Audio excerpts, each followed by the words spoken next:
thing with the second Trump administration is that they are outspokenly on the political level pro-psychedelics, Right. which takes a little bit the worry of investors away. Oh, are they? So actually, I told everybody, again, since 10 years, the FDA is supportive, but because it's so novel and so edgy, some people were worried that the FDA might not. Yeah, but they are. But now RFK, for example, is publicly saying it, which helps a lot. Right. And I guess on theme of what the Trump admin has changed quite a bit, one of the topics of today's conversation is also about stablecoins. You are very publicly, aligned with Plasma as an investor and advisor to the team. How do you think about what the Trump admin's changes have been with regards to stablecoins and, more specifically with Plasma? So, I don't need to tell that crowd here, obviously the government, or the new admin, well, no, it's not new anymore anyway, is very pro-crypto anyway. But I think it's more, people don't give the administration enough credit how much they think things through. Like everybody thinks, oh, Trump is supportive of crypto because the crypto industry supported him. Yeah, and it's definitely a part of it, and I think it was very smart of us to do that. But if you look at the challenges the US faces, and especially when you look at the challenges the Treasury is facing, right. They need a dollarization of the world. Right. Yeah, and the only way to do it is stablecoin. So if you go back, they actually had the hope, between November and February, that they could cut a lot with Doge. By the way, maybe they get it now with the government shutdown, but at least when it comes to Doge, they had to accept, and sort of the change in the administration, Scott, whatever, was in February roundabout, when they realized the US is not able to cut its budget, because right. That's where even the senators and the congressmen of the Republican ones said to Trump, look, that's where our support ends if you try to right. go into our gravy train, which was very sad, but I think the US cannot sort of stop spending. So, but if you accept that, then so they need to print money. So, and they need to debase their currency against assets. The problem, what they see, and by the way, this is not my theory, they're all friends, so that's what they're very openly talking about. And by the way, you see it in all the tweets of Trump, whatever, is the problem is if you go down a sort of debasement of your currency strategy and printing money, the accidental thing, sort of the unintended side effect, is that the wealth gap is becoming bigger. Right. So investors, all the rich people, will become massively richer, and that is a societal sort of explosive problem. Right. So it's not, again, I think the media always cuts Trump, or is way too simplifying. They're like, he wants to make his friends richer. He doesn't. They actually are very, very worried about the wealth gap. That's why on the other side they're focusing, the big thing will be actually affordable housing and stuff like that. But it's unfortunately the side effect of what they have to do to survive. So if you accept that, what is the next step? You actually want that your people, so the American citizens, not just the rich people, but as many American citizens as possible, own assets and not the dollar. That's, by the way, why Trump just changed the regulation that, what is it called in America, 410, 401k, these retirement, 401k, yes. Plan, whatever, they can now buy Bitcoin, private equity, whatever. Again, the media wrongly said, he's doing that to pump the stuff. He's actually doing that because they know, the worst an American citizen can have directly and in the pension plan, whatever, is actually the dollar. Right. So they want to get their people out of the dollar, but the problem is at the same time, somebody needs to buy the dollar. Right. So, and that is the people in emerging markets, whatever, which you reach via stablecoins. So stablecoins are, again, not just a nice thing to have, but coming to the conclusion, they are the one thing the US government has as kind of a distribution mechanism to make sure the dollars they're going to print are as much as possible not in the hands of their own citizens, but in the hand of emerging market, whatever people. By the way, and for them it's still a win situation because it's still better to own the dollar and not the naira or any other shitcoin. Right. Sort of, it's kind of a win-win. It's the truth. You're a prolific investor globally, so it's not just localized to Western markets. You have investments across, almost every continent. How are you thinking about these local markets and their dollarization efforts via stablecoins?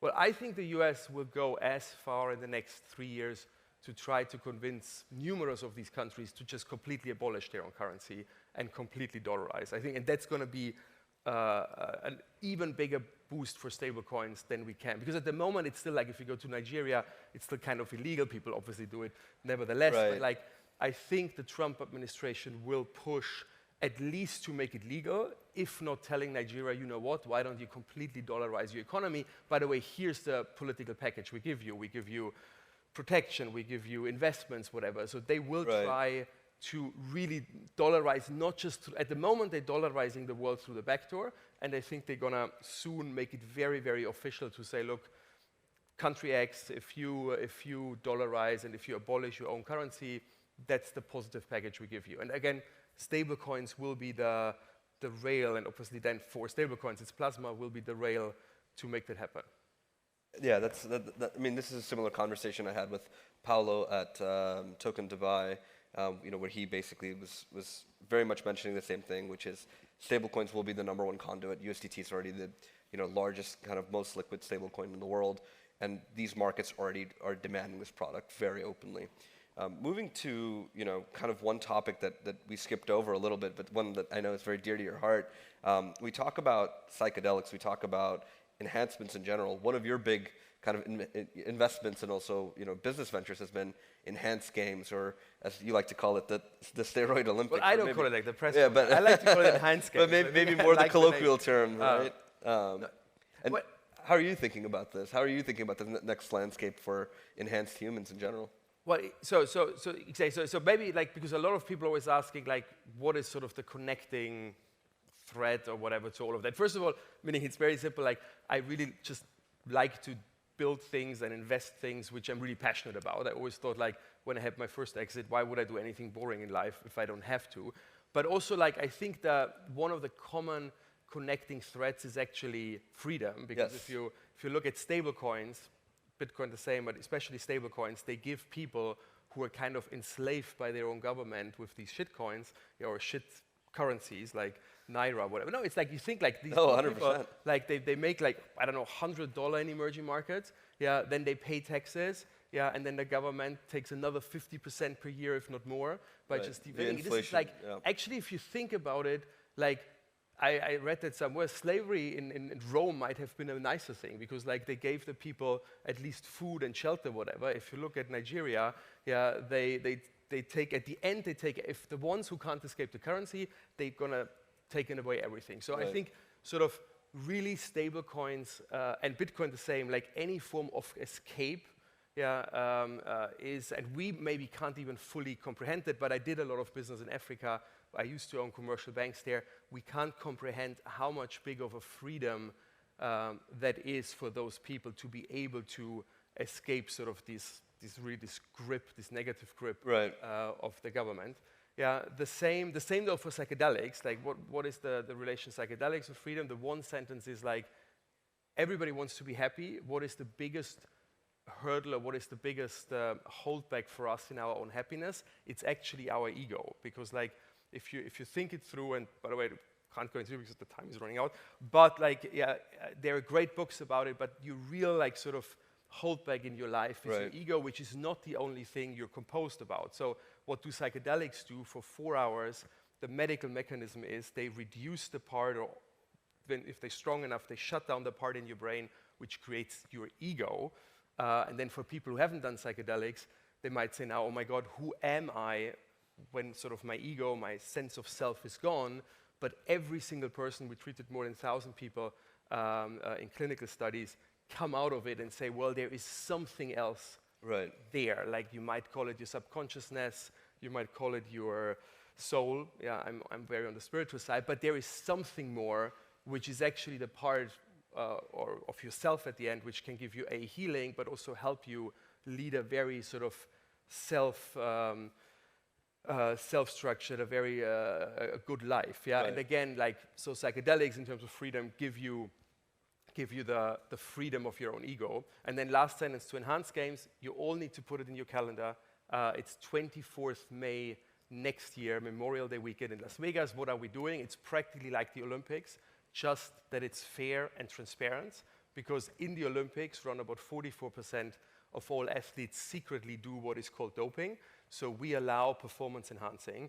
Yeah, we want to be out in the open. So we want to show at the enhanced games what can the human body do with the help of science, and actually be a very positive example how people can escape aging. We're going to have 40 years old who hopefully break world records. Yeah, and again, how they can lead a more self-controlled life. So at the end, I'm very libertarian. People should be within means, allowed whatever they want to do. Awesome. Christian, thank you so much for joining us. Thank you, guys.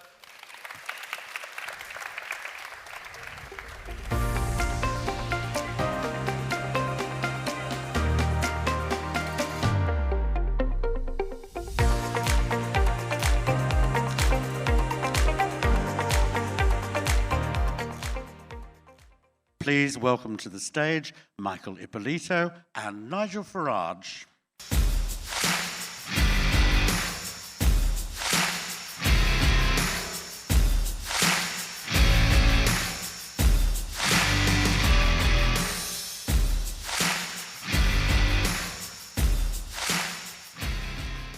Hey everyone. I know we've got the session before lunch, but how is people's energy out there? Feeling good? Whoa. Exactly, yeah. Pretty good. Nigel, I'm not sure you need much introduction, but I guess the one question on my mind is, am I speaking to the future Prime Minister? Can you tell me that? Well, politics is going through quite a revolution in our country at the moment. We've kind of been used to two-party politics, and it's been there for a long time. In fact, since the end of the First World War, it's either been Labour or Conservative-led governments, so no third party has come along from nowhere and done what we've done. Is this a reflection of my own incredible charisma, oratory, skills, track record, or is it that I'm up against a bunch of absolutely useless, the worst political leaders we've ever seen in our lives? Maybe it's a bit of both, but nothing works anymore. Our tax burden is the highest it's been since the end of World War II. Law and order in London is in decline. GDP per capita consistently falls quarter on quarter. Nothing is working. And into the bargain, if you criticize too much, as a result of the Online Safety Act, you'll probably get a knock on the door from the police. So people are looking for a fresh alternative. I've been in politics a long time. I'm in European Parliament for over 20 years. But I don't regard myself as a politician. I still regard myself much more as a businessman who's in politics because things need fixing. So, are you talking to the next Prime Minister? I think so, yes.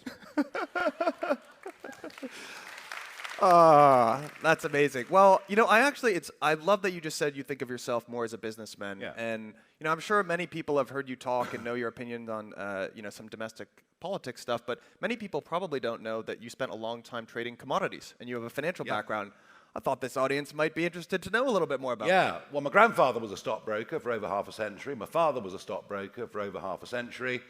And as I was about to leave school, and sort of the time you go on to college or whatever, Margaret Thatcher got elected, got rid of exchange controls, the financial services industry started to boom. There was a thing called the yuppie that appeared, young people earning lots of money, sports cars, pretty girls. So I skipped college and came straight into London, and I worked on the London Metal Exchange, dealing in copper, aluminium, if you're British, aluminum, if you're American, lead, zinc, tin, nickel, did a bit of precious as well. And I spent 20 years broking, trading commodities, working with customers in America, the Far East, South America, and, obviously trading currencies at the same time. And what got me into politics was the European Union, this centralized, over-regulated, frankly, scam is how I saw it. I got into politics because I believed in national sovereignty. I believed we should shape our own future. And history suggests that when Britain is free to do things, it does it quite well. So that was the transition. That was the transition from business into politics. But I've always kept my hand in. You know, I still punt the markets for a bit of fun. You've got to, haven't you, really? So I still punt the markets a bit. I'm still very much in touch with people working in business. And it's very interesting that financial services in Britain, you know, you can look at the City of London and think, well, it's really old-fashioned and traditional. And it's always had its customs, but it's always thrived through innovation. It's been brilliant at developing new products over the centuries. And yet right now, we're in a situation where we have an FCA who seem to be there not necessarily protecting anybody, over-regulating financial services, such we're losing, you know, reinsurance businesses off to Bermuda, etc. And this whole area of digital assets and crypto just isn't being talked about at all. We've got no regulated market. You see, regulation, you need some regulation, a sensible level of regulation, not the ludicrous regulation we now have on equities and elsewhere. And so it was really, I guess, the reason that I was the first prominent person in British politics to adopt crypto, to talk about crypto, to try and legitimize crypto, which was in 2020. Now, a lot of you in this room will think I'm a latecomer, but, you know, compared to politicians, I was there very much earlier, is I could see this is the way it was going. And one of the reasons I'm here today is my deep frustration that despite one speech by Rishi Sunak on this space, the government of the day, the Conservatives, the government of today, the Labour Party, have done nothing in this area.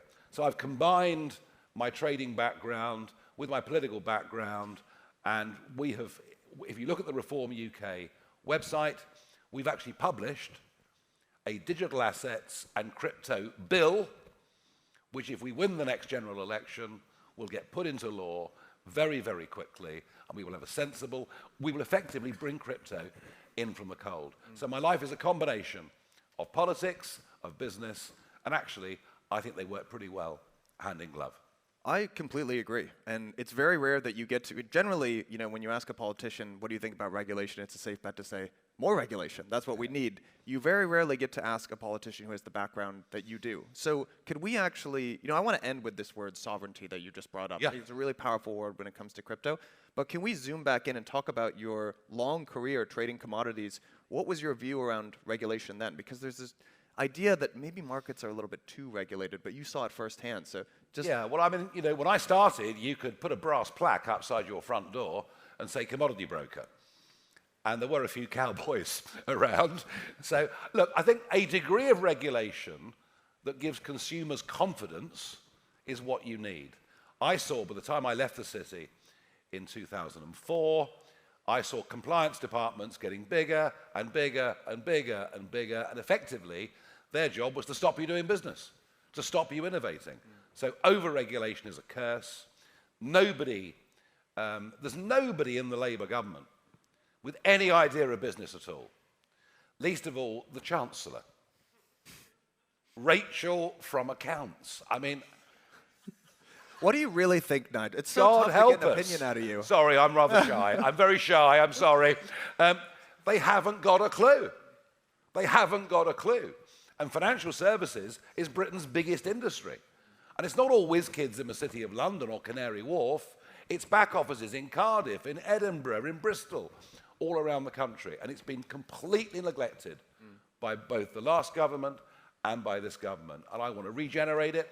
I want to make London back to being a great trading centre, and that includes this space as well. Let's talk about some specific examples here as well, because I think when it comes to regulation, people tend to approach it ideologically. You're either for regulation or you're against, but you saw so many examples. What? Well, yeah, I mean, as I say, I mean, in '86, you could call yourself a commodity broker. Yeah. There was no exam. There was no regulation at all, other than who held the money.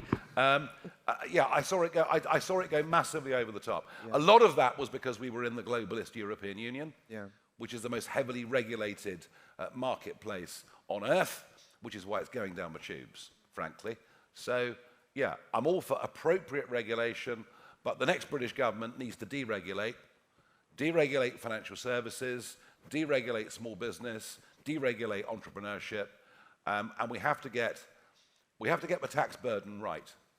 Because at the moment, the flight of capital, the flight of brains that is happening from this country is frankly disastrous. And that I'm also trying to address, with the idea of a Britannia card, which you can buy and come back and get tax status in this country, rather than heading off to Dubai or Milan or all the other jurisdictions people are heading to. So can you, because so many times I bet many people in this room sit around and wonder, hey, it would be so easy to solve these problems, right? Markets are overregulated. Why don't the politicians just allow us to do this? You have more access than anyone in this room. Take us inside what those conversations are actually like. When we're talking about something like crypto, are people excited about that? We're told that people are excited. What is it actually like on the ground? I honestly believe that if you spoke to most people in Parliament, I'll be there this afternoon. I won't be welcome, but I'll be there this afternoon. They can't stand me. But it's good to be judged by your enemies in life. I always think that. If you had this conversation with 95% of current regulators in the House of Commons or the House of Lords, you may as well be speaking Swahili to them. They don't know anything about the space. They don't want to know anything about the space. And I'm sorry to say the same thing has gone for the Bank of England. The governor of the Bank of England has been saying repeatedly over the last few years, if you invest in crypto, you stand to lose all your money, etc. So blow me down if I wasn't walking through the door of his office 3 weeks ago to have a meeting with him, with my colleague Richard Tice, just after he'd said the week before that there should be a limit, a derisory limit on the amount of stable coins any individual should hold. Now, I was on best behavior, I promise you. I only called him a dinosaur once. But I said, this is frankly ridiculous. Stable coin, they're here, they're real, it's not going away. He said it was under review, and I'm pleased to say 1 week after I went to meet the governor, 1 week after I was there, he's removed the limit on the number of stable coins an individual can hold. And I would say this to all of you in this room, in this industry. Whether you like or dislike many of the political positions that I've taken over the course of the last 3 decades is frankly irrelevant. When it comes to your industry, when it comes to growth in this industry, then I am your champion, and I do make things happen, and I do make things change, and I will go on doing so.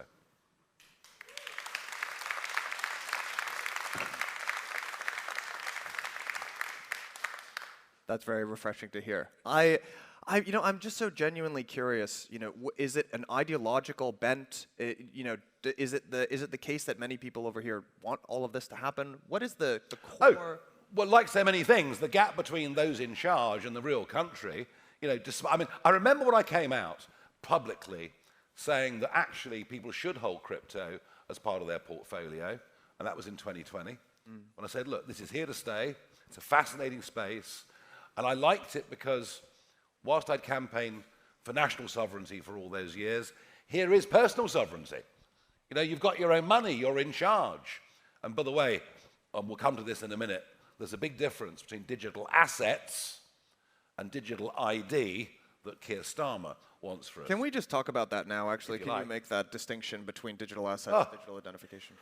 Well, digital ID that the Prime Minister, our authoritarian Prime Minister, wants to bring in would basically mean that the state would be in control of everything. It would be in control of your vaccine status and decide whether you were free to leave your front door or not. You think I'm joking? We had this during the lockdowns. It would be in control of your money, and I would see it. And by the way, I did ask the Governor of the Bank of England 3 weeks ago, where are you with central bank digital currencies? And it's still a work in progress. All right? I don't want digital ID to control every piece of income and expenditure. Don't forget, I am the most famous case of being debanked in this country. They closed me down in 2023, but they'd bitten off more than I could chew because I got rid of the chief executive, which I was very, very pleased with. With digital ID, controlled by government, let's face it, it would be debanking, potentially debanking on a massive, massive scale. So I'm going to fight. And I've actually said, and I'll say it again, I'd rather go to prison than have digital ID and total state control over my life and over my money. And I mean that. I'm going to fight this, and we are going to win. All right? Yeah. So we're kind of arriving at this idea of sovereignty. And actually, on the debanking point, I was just describing to someone off stage, actually, when I talk about debanking to people who aren't in this industry, I can hear myself sounding like a conspiracy theorist. You know, you're like, the banks, they have this plot, and they're doing this, and I hear myself, but this actually happened to you. Well, the thing is, I mean, to admit publicly you've been debanked is a humiliation. It's shameful. It probably will damage how your family think about you, how your business partners will think about you. It may well affect your future credit rating. So people who have been debanked tend not to say so. And when I got the internal bank report on me, the last sentence was, he'll probably be too embarrassed to go public that we've debanked him. Well, of course, they picked on the wrong bloke, hadn't they?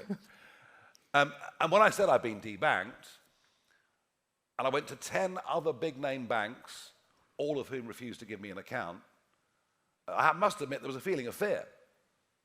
Because without a bank account, you can't function. It's as vital as electricity and water coming into your home. But the effect of me saying I'd been debanked was a bit like coming out, really. And suddenly, lots of other voices popped up of people who'd suffered the same humiliation.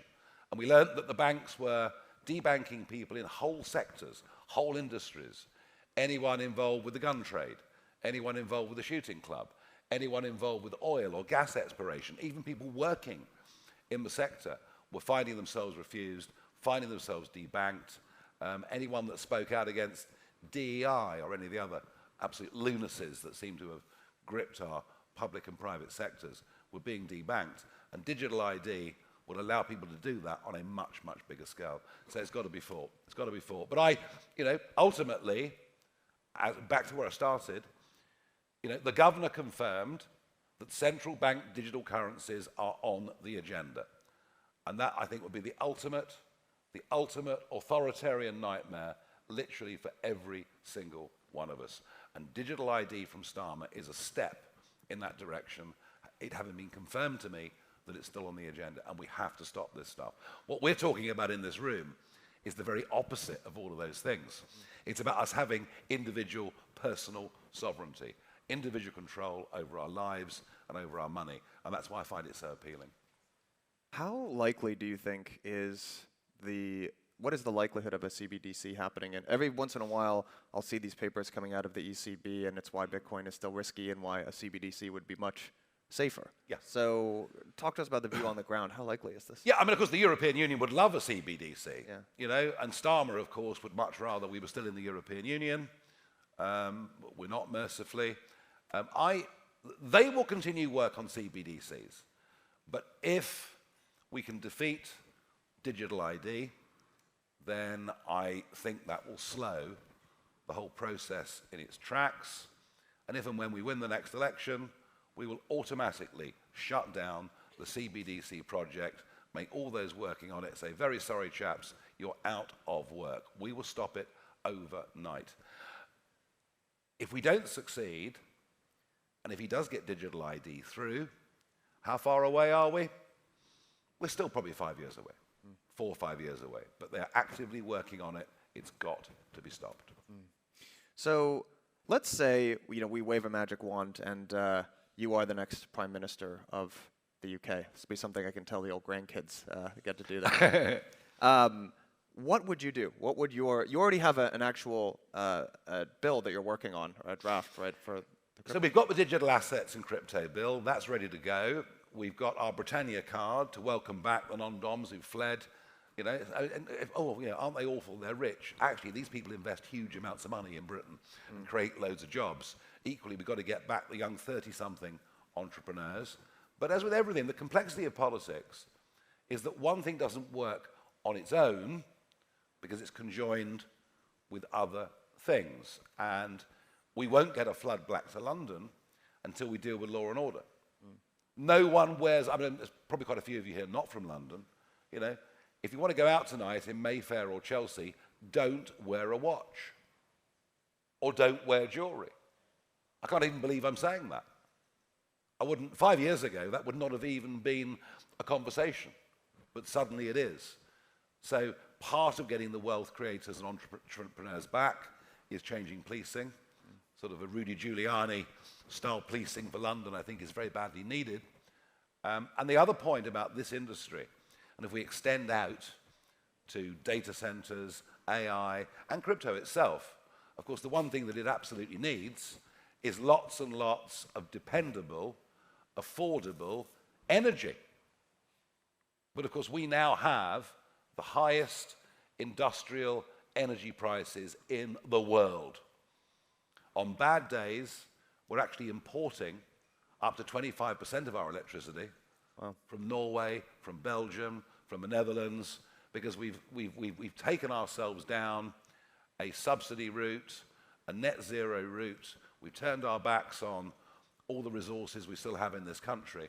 So again, you know, we can send all the signals to this industry by passing that bill, but equally, we have to create the other conditions to make it work properly. So, and that's why it is complex. It's why you can't just wave a magic wand and make everything fantastic overnight.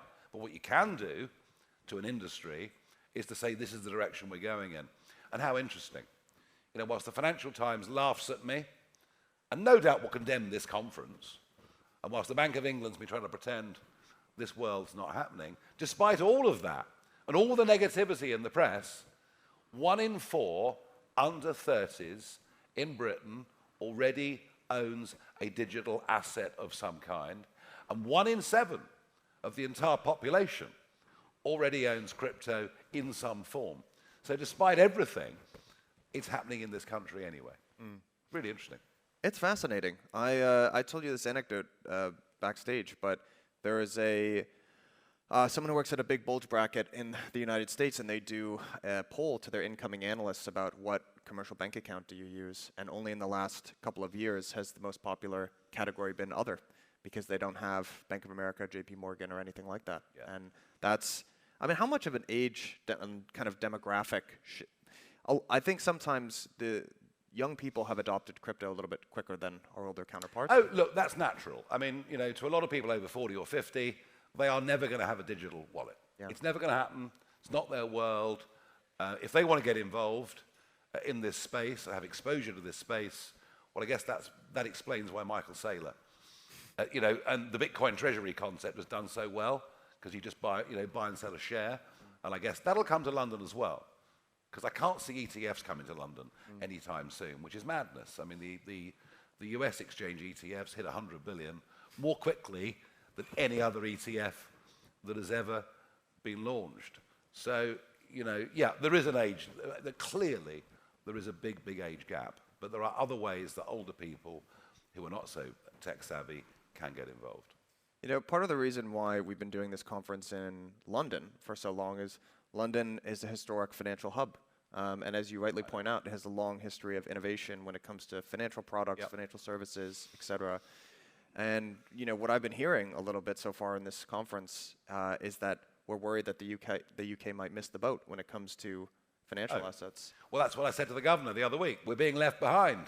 Come on, let's get with it. You know, it obviously gingered him up a little bit because we got what we got on stablecoins. But yeah, you know, I mean, equally, the equity market's being crushed. The IPOs are falling off a cliff. As I mentioned already, much of our reinsurance business have now relocated to the Bahamas and elsewhere, and we're falling rapidly behind. And in the 80s, of course, you know, the big bang of the mid-late 80s, and that's worth mentioning because today is the 100th anniversary of the birth of Margaret Thatcher, and love her or not, she broke up the old city of London, you know, we got massive foreign investment coming in, and we really made London the world's leading centre. That was big bang. If ever you want to have a look at the example of sensible deregulation, getting rid of ridiculous market practices and customs, leading to success, Big Bang in London in the 80s is one of them. And so what we're going to need is Big Bang 2, with this space being right at the epicenter of what we want to try and do. And Nigel, for those who have less experience in parliament and government than you, it seems like there's a natural process for building up regulation, especially in financial markets. Boom happens, bust happens, we need to put in place regulation to make sure that that never happens again. And then you end up over the years with this kind of patchwork, very over-regulated market, and it's hard to pinpoint that that's the problem. How do we go the other way? What is the process, even just from a social level, of how do we get some of this regulation out of the market? Yeah, well, classic of politicians was Gordon Brown, who was our Chancellor for many years and regrettably our Prime Minister for a couple as well. He's the man that sold 50% of our gold reserves at $275 an ounce. What a genius. Whilst at the same time putting in place massive changes in financial regulation and declaring no more boom and bust, it's all over. After thousands of years of human civilization, through regulation, I've guaranteed no more boom and bust. And these are the kind of cretins, I'm afraid, that have been running us for too long. And, you know, we do need a marketplace. People can trade product where they trust the marketplace, will not run away, will not steal their cash. All right? We need that. Every market needs. You know, well, when this was a fish market, as it was until about 40 years ago, when this was a fish market, there were some basic rules about what traders had to do. Very basic rules. Thereafter, free enterprise, price competitiveness, quality, were all the things that the people who came into this market to buy fish chose. And it's exactly the same with financial products. At the minute, we've got it all wrong. So it's going to take, and I can tell you this, it isn't just me in reform that's been in business. You know, Richard Tice has been in property development for many, many years. Zia Youssef is a very prominent front figure for the party. Well, he's been a tech entrepreneur who's done very, very well. We are, you know, of course we've got people from other sectors, but we have a lot of men and women in senior positions in reform who've actually lived and worked in the real world of business. And we understand all economies will have good times and bad times. It's natural. That's never going to change. But let's just make sure there's a reasonable, sensible level of regs so that we can do the right thing. And by the way, talking of the gold that Brown sold, we've currently got about £5 billion worth of seized Bitcoin. And she's planning to sell all of that. And what I'm urging is, no, let's keep it. Let's have the Bank of England, and let's start to build up and make Bitcoin a reserve category as well. So, you know, we're taking a lot of shots here at some of the incumbents, which I think rightly so. But if they take shots at me every day. Don't worry about that. It's just a chance to get my own back. Well, here's a question that I've always had thought, you know, on the maybe a challenge of your job is your job is to represent your constituents. Well, your constituents might work in some of the industries that are going to get disrupted here. I mean, one thing that I will say for the banks, you know, the banks don't like crypto. Yeah, no shit. We said we're going to disrupt the banks. Down with the banks. So how do you manage representing your incumbents who may be disrupted here versus the innovation that's coming to these markets? All change has winners and losers. It's called life. It's called life. And if you have a system that is outdated, is not working, is in the case of the banks and debanking prejudicing, I mean, there are still hundreds of thousands of bank accounts closed in this country every single year. We have excessive anti-money laundering rules that mean if a bank sees an unusual payment, it just closes you down. All this to stop money laundering. Yet every high street in Britain now has a proliferation of Turkish barbers where they don't cut any hair, they only take cash, and there's a brand new Lamborghini parked out the back. I mean, you know, the AML regs are a sledgehammer to miss the nut, and for every 100 quid we're spending, on regulation to seek money laundering, we're only getting £1 back the other way. So, yes, our financial services industry in this country needs disrupting. And there will be some losers, but there'll be a lot more winners. All right, so we've got about 2 more minutes here, and I want to close down actually on this word sovereignty that we talked about. That's a critical word for anyone that's been involved in this industry, and I think, while there are financial reasons to work in this industry, that's probably what tugs at people's heartstrings the most. And it's interesting to be speaking to you here in the UK because there have been a couple of, this is going to sound not related to crypto, but recent laws around hate speech and what you're allowed to say online and some of that policing. And I would love you to just connect, what's going on with there to the importance of having financial freedom specifically. Help me connect these two ideas. Yeah, I mean, we've had the Online Safety Act, which I mentioned not so long ago.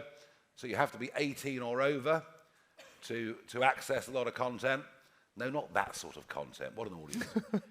But even news content. Some of it you have to be aged over 18 to access. And of course, the first hack has happened already, as it was bound to do. We have two-tier justice, where certain sections of the country, because of their religion, are given more space and more freedom than the rest of it. Two-tier justice, two-tier policing, two-tier care has made a lot of people in Britain very, very angry. There's a sense, particularly from America, I think, that free speech in Britain really is under assault. I think it is too. We've got to fight back against that. But back to the point, or finish on the point of sovereignty, I campaigned for a quarter of a century for national sovereignty against the unelected, globalist, and in my view, appalling institutions of the European Union. And we've won that battle. We've got back our sovereignty. We haven't used it very well, but we got it back. This campaign, and the reason I'm sitting here this morning talking to all of you, this is about individual sovereignty. This is about governments not controlling us. It's about banks not closing us down. It's about crypto being allowed back in from the cold. I mean, you transfer money every month from your bank account into crypto, they will close your account down. That's what's been happening in this country. Individual sovereignty is the freedom to be in control of and do what you want with your own money, to make your own life decisions. And this is part of my next big battle, which is to fight to win the next election in this country and to turn everything round by 180 degrees. Nigel, that's all the time we have. Thank you so much for the time. Thank you. Very good indeed. Thank you very much. Very, very good.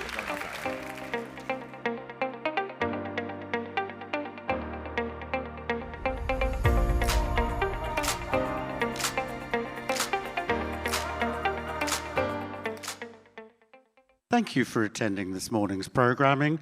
Please enjoy lunch in our networking area. Our afternoon programming will resume at 1:30 p.m. Thank you.